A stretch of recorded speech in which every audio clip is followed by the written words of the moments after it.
नमस्कार, image news FM 103.6 megahertz को कार्यक्रम इशू अफ द डेमा तपाईलाई हार्दिक स्वागत छ। कार्यक्रमको साथमा उपस्थित छु म सञ्जीव र यति बेला प्राविधिक मित्र हुनुहुन्छ समीरजी। कार्यक्रम इशू अफ द डेमा कुनै एउटा विषय प्रसंगलाई हामीले इशू अफ द डे को रूपमा लिने गरेका छौं र आजको कार्यक्रम इशू अफ द डेमा हामीले उठाउन लागिरहेको विषय प्रसंग रहेको छ रोजगारीको विषय प्रसंग। तपाई हामीलाई थाहा छ रोजगारीको विषय प्रसंग उठाउँदै गर्दा र आजको कार्यक्रम इशू अफ द डेमा हामीले रोजगारीको विषय प्रसंगलाई इशू अफ द डे को रूपमा लिँदै गर्दा आज हाम्रो मुलुक रेमिट्यान्सले धानिएको मुलुक हो भनेर समाचारहरू आइरहेका छन्। तपाईँ हामीले पढिरहेका छौँ, सुनिरहेका छौँ, देखिरहेका छौँ। रोजगारीको अवसरका खोजी हुँदैछन् भनेर विभिन्न किसिमका खोजी नेपालमा रहेका सरकारले पटक पटक गरे। तपाईँ हामीलाई थाहा छ युवा स्वरोजगार कोष आज पनि चलिरहेको छ, कार्यालय चलिरहेको छ। के कस्तो फंक्सनमा छ हामीलाई थाहा छैन।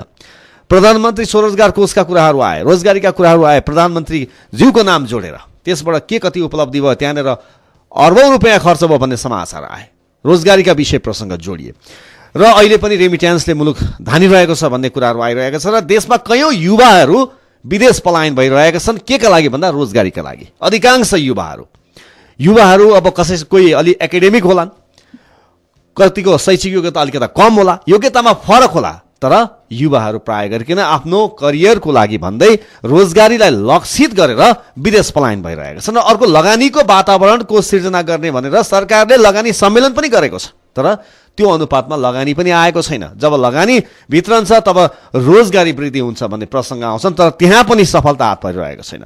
आखिर रोजगारीको यो जुन समस्या छ, समस्या कहाँनिर छ र रोजगारीलाई हामीले व्यवस्थित गरेर आफ्नो मुलुकका देशका युवा जनशक्तिहरूलाई हामीले स्वदेशमै हामीले टिकाउन सक्यौं भने के हाम्रो मुलुकले अहिले जसरी आर्थिक समृद्धि र विकासको कुराहरू गरिरहेका छौं, हामीले समृद्ध नेपाल र सुखी नेपालीको कुरा गरिरहेका छौं, त्यहाँनिर हामी पुग्न सक्दैनौं त। आजको कार्यक्रम इशू अफ द डेमा आज हामी यिनै यस्तै विषय प्रसंगको सेरोफेरोमा यही फेरीमा रहेर आज हामी संवाद गर्नेछौं, कुराकानी गर्नेछौं र त्यसका लागि यति बेला हामीसँग टेलिफोन लाइनमा हुनुहुन्छ G4S नेपाल का प्रबन्ध निर्देशक महेश श्रेष्ठज्यूसँग हाम्रो टेलिफोन सम्पर्क भइसकेको छ। उहाँलाई म स्वागत गर्छु। श्रेष्ठज्यू हजुर, धन्यवाद। यहाँलाई कार्यक्रममा स्वागत छ। हजुर, धन्यवाद, नमस्कार। श्रेष्ठज्यू, आज मुलुकमा रोजगारीको ठूलो समस्या भनेर राज्यले भनिरहेको छ, प्रतिपक्षीले पनि भनिरहेका छन्, सरकार बोलिरहेको छ, राजनीतिक दलहरूको त कतिपय दलहरूको त एजेन्डा नै यही छ कि रोजगारीमा हामी एकदमै ध्यान दिन्छौँ, रोजगारीको व्यवस्था गर्छौँ, युवाहरूलाई स्वदेशमै हामी यही अड्याउने हामी प्रयास गर्छौँ। कतिपयले त्यो नारा नै लिइरहेका छन्। अझ यो मङ्सिर 14 गते जुन उपनिर्वाचन आउँदैछ यसमा पनि कतिपयले नारा बोकेर हिँडिरहेका छन्। तपाईले आज जुन यो G4S नेपाल जुन कम्पनी चलाइरहनु भएको छ, यसमा नेपालका युवाहरूलाई, युवा जनशक्तिलाई तपाईहरूले रोजगारी दिइरहनु भएको छ। के छ, कतिको सहज छ, कतिको गाह्रो छ, चुनौतीहरू के छन्, कसरी तपाईहरूले आज जसरी सफलता हात पार्नु भएको छ, तपाईहरुको सफलता हात पार्नुको राज के छ श्रेष्ठज्यू? हजुर, धन्यवाद मौका दिनुभएकोमा। डेफिनेटली चुनौतीहरू प्रशस्त छन्, तर जहाँ चुनौती हुन्छ त्यहाँ अवसर हुन्छ, त्यसमा कुनै शंका छैन।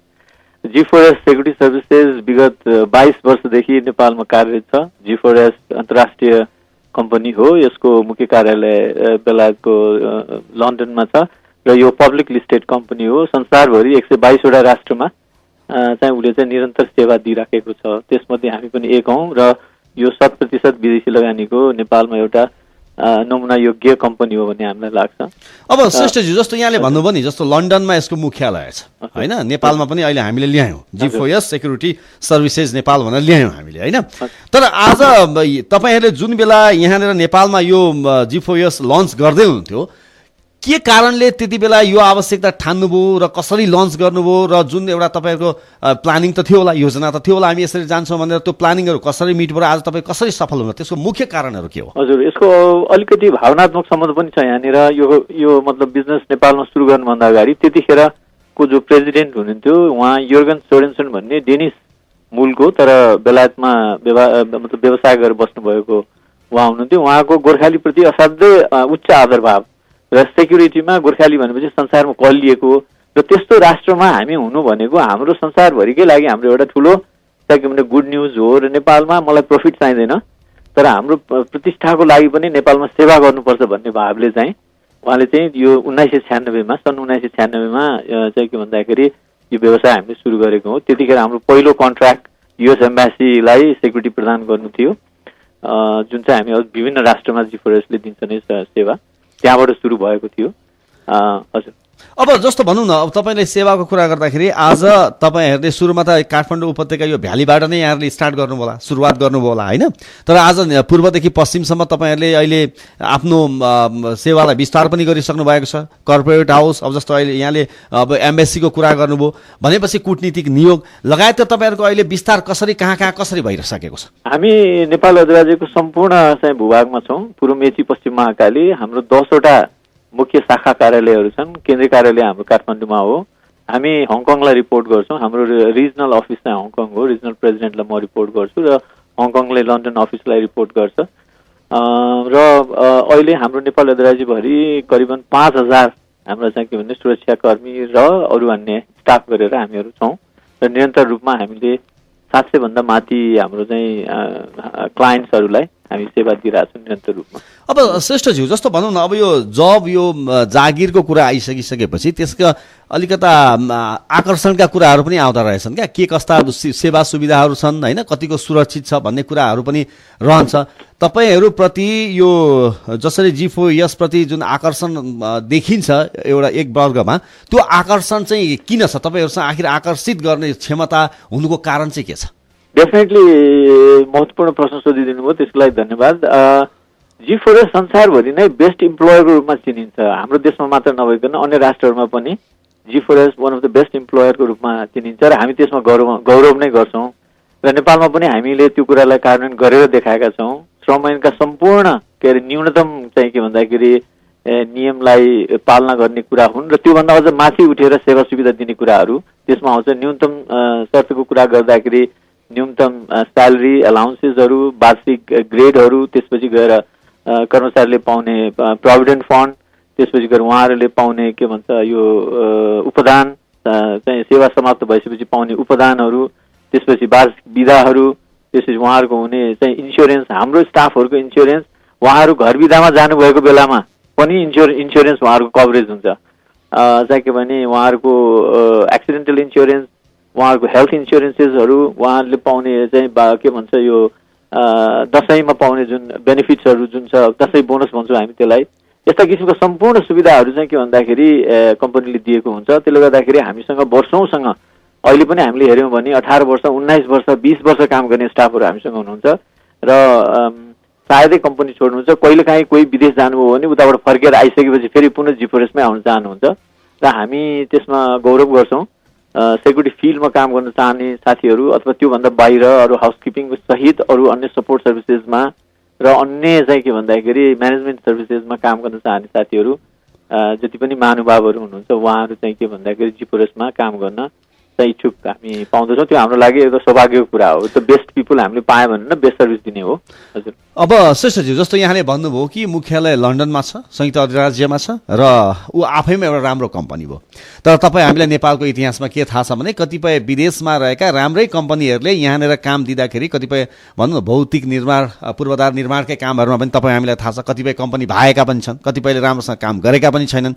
अर्थात् यहाँको म्यानेजमेन्ट कस्तो छ, यहाँको व्यवस्थापन कस्तो छ, नेपालमा रहेका नेपालीहरू काम गर्ने कस्ता छन्, त्यसले पनि महत्त्वपूर्ण भूमिका खेल्छ होइन सफलता हात पार्नको लागि। भनेपछि तपाईँहरूको नेपालमा जुन खालको एउटा व्यवस्थापन छ, कुशल व्यवस्थापन, त्यसलाई चाहिँ तपाईँहरूले कसरी सिस्टमाइज गर्नुभएको छ?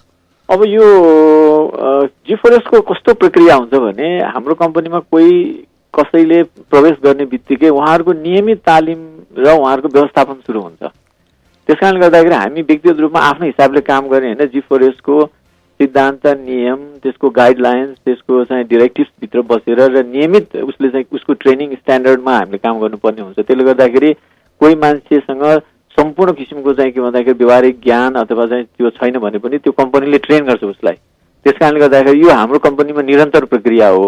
हाम्रो हरेक हप्ता, हरेक महिना हाम्रो हङकङ अफिससँग, हाम्रो लन्डन अफिससँग ग्लोबल ट्रेनिङमा अनलाइन पार्टिसिपेट गर्ने, डिरेक्टली चाहिँ के भन्दाखेरि डिफ्रेन्ट कन्ट्रीमा गएर ट्रेनिङ गर्ने, इन कन्ट्री ट्रेनिङ हुने, त्यो नियमित भइरहेको हुन्छ। त्यसले गर्दाखेरि हाम्रो चुस्तता जुन छ त्यो सधैँ मेन्टेन हुन्छ र हाम्रो चाहिँ के भन्दा कम्पनीप्रतिको स्टाफको लोयल्टी र त्यो चाहिँ के भन्दा कमिटमेन्ट एक्सट्रिम हामी पाउँछौँ। त्यसमा म गर्व गर्छु। म आफै एज ए म्यानेजिङ डाइरेक्टर विगत 12 वर्षदेखि म कार्यरत छु। त्योभन्दा अगाडि म अन्य चाहिँ के भन्दाखेरि गैर सरकारी संस्थामा विदेशमा काम गर्थेँ। केही समय नेपालमा पनि काम गरेँ, अध्ययनले म इन्जिनियर हुँ। र त्यस कारणले गर्दाखेरि मलाई लाग्छ हामी अरू देशको कम्पेरिजनमा G4S नेपाल इक्वली कम्पिटेन्ट छ र G4S ओभरअल ग्लोबलले त्यो आफ्नो स्ट्यान्डर्ड हरेक देशमा उसले मेन्टेन गर्न चाहन्छ। त्यस कारणले गर्दाखेरि उसले रेगुलर अडिट गरेकै हुन्छ, उसले चाहिँ रेगुलर सुपरभिजन गरेकै हुन्छ र त्यो सर्भिस चाहिँ हरेक क्लाइन्टमा पुग्यो कि पुगेन भनेर उसले इन्स्योर गर्छ। अब जस्तो भन्दा G4S को कुरा गर्दाखेरि G4S provides services in cash solution भन्ने खालका नाराहरू पनि छ नि तपाईँहरूको, यसको अर्थ के हो? होइन, हाम्रो त्यो सेवाको वर्गीकरण विविधताभित्र त्यो पर्छ। हामीले क्यास सोल्युसन्स भन्नाले ब्याङ्किङ सर्भिससँग रिलेटेड हामीले चाहिँ के भन्दाखेरि सर्भिसेसहरू हामीले दिने भन्ने हो। त्यसमा जस्तो ब्याङ्कलाई भ्यालुएबल एक ठाउँबाट अर्को ठाउँमा ट्रान्सफर गर्नको लागि गर्ने सहयोगहरू, जस्तो अब केन्द्रीय ब्याङ्कबाट उहाँहरूको चाहिँ ब्याङ्कको भल्टसम्म चाहिँ क्यास पुर्याउनु पर्यो, अथवा चाहिँ के भन्दा गोल्डहरू आउँछ जुन हाम्रो बाहिरबाट, जस्तो भनौँ न अब जहाजबाट चाहिँ के भन्छ त्रिभुवन अन्तर्राष्ट्रिय विमानस्थलमा आइसकेपछि त्यो गोल्डहरू चाहिँ फेरि सुरक्षित तरिकाले चाहिँ के भन्दाखेरि पार्टीको चाहिँ ब्याङ्कको भल्टसम्म अथवा पार्टीको भल्टसम्म पुर्याइदिनु पर्यो। त्यो सेवाहरू हामीले चाहिँ के भन्दाखेरि दिइराखेका छौँ। त्यो चाहिँ अन्तर्राष्ट्रिय संसारभरि नै चाहिँ के भन्छ G4S ले दिन्छ। क्यास सोल्युसन्स G4S को ठुलो बिजनेस हो।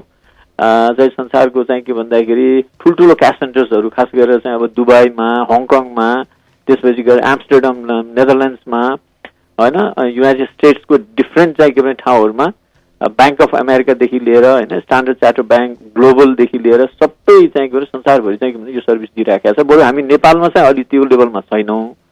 हामी चाहिँ अहिले नेपालमा चाहिँ हामी भ्यालुएबल ट्रान्सफर भनेर खास गरेर गोल्डहरू र अरू भ्यालुएबल के भन्छ सामानहरू चाहिँ के भन्दा ओसार प्रसारमा चाहिँ हामीले चाहिँ के भन्ने गर्छौँ। तर त्यो अझ चाहिँ त्यो लेभलमा चाहिँ अगाडि बढिसकेका छैन। भविष्यमा यसलाई एक्सटेन्सन गर्नुपर्ने हुन्छ। महेश श्रेष्ठजी, अब अहिले हामीलाई सुनिरहनु हुने जे जति श्रोता हुनुहुन्छ, अब कतिपयले त इन्फर्मेसनकै लागि पनि सुनिरहनु भएको होला र कतिपयले चाहिँ अब यो G4S मा जागिरै खानु पर्यो या त जबै गर्नु पर्यो अथवा त्यहाँ आबद्ध हुनु पर्यो भने के गर्नु पर्ला भन्ने पनि सोचिरहेको पनि हुन सक्नुहुन्छ अहिले हामीलाई सुन्दै गर्दाको अवस्थामा।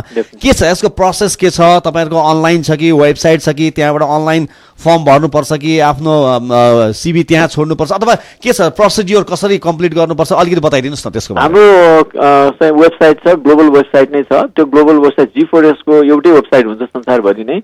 त्यहाँ गएर चाहिँ क्लिक गर्ने बित्तिकै फेरि नेपाल भनेर हाम्रो नेपाल कन्ट्रीमा हामी छिर्न पाउँछौँ। त्यहाँ गएर क्लिक गर्ने बित्तिकै नेपालको डिटेल्सहरू त्यहाँभित्र हुन्छ र त्यसभित्र फेरि हाम्रो ब्रान्चको डिटेल्सहरू, सम्पर्क नम्बरहरू, त्यहाँ चाहिँ डिटेल्सहरू हुन्छ। त्यहाँ चाहिँ हाम्रो चाहिँ के सम्पर्क इमेल्सहरू सबै कुरा त्यहाँ राखिएको छ। त्यसको माध्यमबाट इच्छुकहरूले इमेलबाट जो पठाउन चाहनुहुन्छ आफ्नो बायोडाटाहरू, आफ्नो डिटेल्सहरू, करिकुलम बायोडाटाहरू त्यो चाहिँ के भन्दाखेरि त्यो पठाउन सक्नुहुन्छ र प्रत्यक्ष रूपमा चाहिँ के भन्दाखेरि सम्पर्क गरेर चाहिँ के भन्दाखेरि बुझ्न चाहने अथवा निवेदन दिन चाहने जो महानुभावहरू हुनुहुन्छ उहाँहरूले हाम्रो केन्द्रीय कार्यालय काठमाडौँ, हाम्रो यो इच्छु नदी मार्ग, यो भाटभट्टिनी मन्दिरसँगै चाइनिज एम्बेसीसँगै छ, त्यहाँ आएर दिन सक्नुहुन्छ। त्यसपछि हाम्रो ब्रान्च कार्यालय विराटनगर ब्रान्च कार्यालय, त्यसपछि के भन्छ बरगाछीनिर छ हाम्रो विराटनगरको। हेटौँडाको ब्रान्च अफिस हाम्रो यो हेटौँडाको वन क्याम्पसको अपोजिटमा पर्छ। त्यसपछि वीरगञ्जको हाम्रो के अरे कार्यालय, ब्रान्च कार्यालय वीरगञ्जमा छ। त्यसपछि हाम्रो चितवनको ब्रान्च कार्यालय, त्यसपछि भैरवा, पोखरा, नेपालगञ्ज र धनगढी यहाँ चाहिँ के भने डिरेक्टली चाहिँ के भने सम्पर्क गरेर जुन हाम्रो वेबसाइटबाट एड्रेस र फोन नम्बरहरू सबै फ्याक्सहरू पाउनुहुन्छ त्यहाँ सम्पर्क गर्न सकिन्छ। हाम्रो नियमित भर्नाको प्रक्रिया हाम्रो नियमितै भइरहेको हुन्छ। अलमोस्ट हाम्रो एभ्री डे एभ्री विक भइरहेको हुन्छ। ट्रेनिङ पनि त्यही अनुसार हाम्रो सञ्चालन भइरहेको हुन्छ। त्यसले गर्दाखेरि त्यसरी सम्पर्क गर्नको लागि म अनुरोध गर्छु। र जतिले अप्लाई गर्नुहुन्छ यहाँहरूले सबैलाई एकपटक बोलाउनुहुन्छ अथवा त्यो सिभी हेरेर तपाईँहरूले सर्ट लिस्टेडहरूलाई मात्रै बोलाउनुहुन्छ? के छ तपाईँहरूको सिस्टम? होइन, अब हाम्रो पद अनुसार हुन्छ। जनरली सेक्युरिटी गार्डको केसमा चाहिँ हाम्रो सुरुमा हाम्रो बायोडाटाको बेसमा मात्र हुँदैन, हामीले उहाँहरूलाई फिजिकल्ली नै हेर्छौँ। उहाँहरूको चाहिँ फिजिकल टेस्ट हुन्छ, त्यसपछि मेडिकल हुन्छ, अनि रिटर्न टेस्ट हुन्छ, त्यस र अनि प्यानल इन्टरभ्यू हुन्छ। प्यानल इन्टरभ्यू भइसकेपछि त्यसबाट छानिएपछि उहाँहरू ट्रेनिङमा जानुहुन्छ। हाम्रो 80 क्रेडिट आवर्सको चाहिँ इन हाउस ट्रेनिङ हुन्छ। त्यसको प्र्याक्टिकल ड्रिल सहितको इन्टेन्सिभ ट्रेनिङ हुन्छ। त्यो इन्टेन्सिभ ट्रेनिङबाट जो पास हुनुहुन्छ अनि त्यसपछि उहाँहरू चाहिँ डिप्लोयमेन्टको लागि रेडी हुनुहुन्छ। उहाँहरूको स्किल, उहाँहरूको ऱ्याङ्किङ, उहाँहरूको पास आउटको हाम्रो स्कोरको बेस्डमा अनि उहाँहरूलाई हामी चाहिँ डिप्लोय गर्छौँ र हरेक 3 महिनामा फेरि उहाँहरूको रिफ्रेसर ट्रेनिङ हुन्छ। त्यो चाहिँ हाम्रो उहाँ जहाँ काम गर्नुहुन्छ कार्यस्थलमै त्यो हाम्रो चाहिँ के भने सम्बन्धित ब्रान्च र ट्रेनिङ टिमले चाहिँ त्यसलाई ट्रेन गर्छ उहाँहरूलाई गर्ने काम। अब श्रेष्ठज्यू, तपाईँहरूले यसरी अहिले यो रोजगारी भन्नु यो एउटा तपाईँहरूको व्यवसाय पनि हो र सँगसँगै युवाहरूले रोजगारी पनि पाइरहेका छन्, सँगसँगै सोच्नु पर्यो होइन। अब के लाग्छ कहिलेकाहीँ आउँछन् अब हाम्रा मुलुकमा पनि अरबौँ रुपियाँका बजेटका कुराहरू आउँछन् होइन। अब कहिले प्रधानमन्त्री स्वरोजगार कोषका कुराहरू आउँछन्, कहिले प्रधानमन्त्री रोजगार दिने भन्ने अभियानहरू चल्छन्, कहिले के को नाममा कहिले के को नाममा अरबौँ रुपियाँ खर्च गरिरहेका हुन्छन्, तर परिणाम चाहिँ शून्य हुन्छ, जहीँको त्यही हुन्छ। त्यो खालको अवस्था देखिरहेको छ। त्यस्तो समाचारहरू हेर्दाखेरि तपाईँलाई कस्तो महसुस हुन्छ? होइन, अब त्यो प्रयास हो, त्यसलाई दुईटै दृष्टिकोणले हेर्न सकिन्छ। प्रयास सकारात्मक हुन्छ नै होइन, सबै प्रयास पूर्ण रूपमा सफल हुन्छन् भन्ने हुँदैन।